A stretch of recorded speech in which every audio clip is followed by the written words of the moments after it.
Ako'y tuwang-tuwa talaga sa mga ka-ages natin dyan. Shoutout sa inyo ng bonggang-bongga talaga. So, this video, tagutin muna natin ang sinabi ni Sis Amelia Tan. Natuwa talaga. As in, lahat talaga ng mga ka-ages talaga, solid talaga ba kayo? Alam nyo kung bakit? Kasi, yun nga sabi ko, binibigyan niyo ako ng content, binibigyan niyo akong imamarites. Ay, binibigyan niyo akong imamarites. Siyempre, fans natin, idol natin yung ka-ages, diba?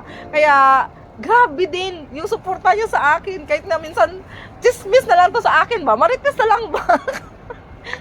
Pero, kasi nga, alam ko mayroon silang gig, pero for the next vlog na lang talaga, no? Kasi ito, sagutin muna natin si Amelia Tan. Ayan. Sabi ni Mrs. Amelia Tan, total chismisan na. Ka-ages dyan. Ayan. Ka-ages din kasi si Amelia Tan. Shoutout kay Amelia Tan, no? Yan, isa din siya sa ka-ages fan talaga. Ang galing, grabe. Curious lang po ako. Nasaan na po ang asawa ni Mercy at bakit po sila naghiwalay? Ayan. Actually, this is too personal. Pero actually, ang nangyari kay Idol Mercy, hindi naman ito naging tago sa madla. Pero hindi lang talaga laging pinag-usapan kasi personal na buhay nila yan. Pero dahil sa pagkamarites ko talaga, nakikita ko na yan siya. Yung may mga video siya na marami siyang mga ano-ano dito. Alam mo siguro, mahirap siguro banggatin dito, no? Na inaano siya ng asawa niya, something like that. So, yun lang sa video nakita ko. At yun lang din ang na alam ko. Kasi, nagyaso na siguro ang ibig ko sabihin. So, ayaw ko talagang bagitin kasi baka mahirap maano tayo dito. So, alam nyo na ibig ko sabihin. So, kaya yun ang reason, talagang hindi na nakayanan ni Idol Mercy. Yung ginaganon siya ng kanyang ex. So, well, ano naman yun eh, tama naman ang desisyon ni Idol Mercy. Bakit ka pa magstay sa isang tao na wala ka namang napapala, puro stress lang din naman at puro pananakit lang din naman. So which is hindi talaga siya maganda, 'di ba?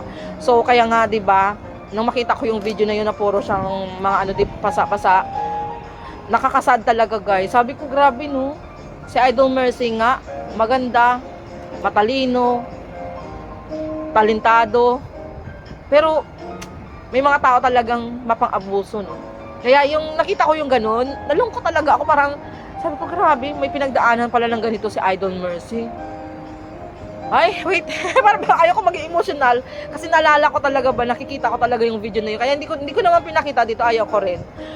Pero, yun lang. Yun ang alam ko. At nakita ko din, sis Amelia Tan. Yun, alam ko isa yun sa dahilan.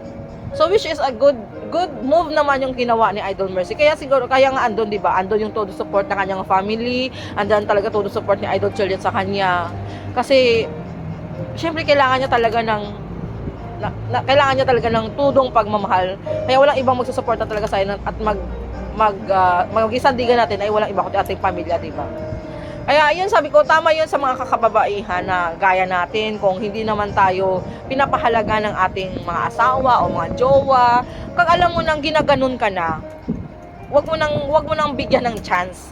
Kasi paulit at paulit nilang gagawin yan. So, huwag mong hayaan na abusuhin ka ng partner mo. No? Hindi porket na mahal mo, ipaglaban mo. Hindi ganon. Kasi kung mahal ka ng tao, dapat talaga nirespeto ka. Kasi ang pagmamahal, unang-una dun ay respeto ang pinapakita. Pero pag ganun lang din naman, dahil ginanon ka, dahil mahal ka nga, dahil nagsiselos, hindi yan pagmamahal. Selfish love yun. Yun ang tandaan natin. So, yun lang ang pwede kong imarites about dyan kay Idol Mercy na about sa kanyang ex. So, tapos na. Hindi ko na kailangan pang dugtungan kasi yun lang talagang alam ko. Anyway, thank you so much everyone. Grabe. Saludo ako sa inyo talaga mga ka-ages. Dahil talaga sa inyo, lalo ako naging matibay, lalo ako naging na-inspired ba? Ito, laway ko. Na-inspired ba dahil sa kamaritisan nyo din. Pero yun lang, guys. Thank you so much. Of course, forever ages ako dyan. Baka sino dito mapanood ang video ko. Naghahanap talaga kasi ako ng legit. Kasi nagtatry ako makontak sila. Naghahanap ako ng legit saan makabili talaga ng Aegis t-shirt. Baka may alam kayo, para pag uwi ko naman, makasuot naman ako ng Aegis t-shirt ba, oy. Baka naman! Sige na, para at least maibigay ko mo lang doon sa mga kaibigan ko, makauwi ako, makapagbigay din ako sa mga kaibigan ko ba about sa Aegis na t-shirt. Baka may alam kayo na legit, kasi ayaw ko nakatakot din mag-order. Mas maganda kasi talagang sa kanila. So, na-try ko naman mag-contact, pero wala kasi nagre-reply pa. Yun lang. Maraming salamat. Bye!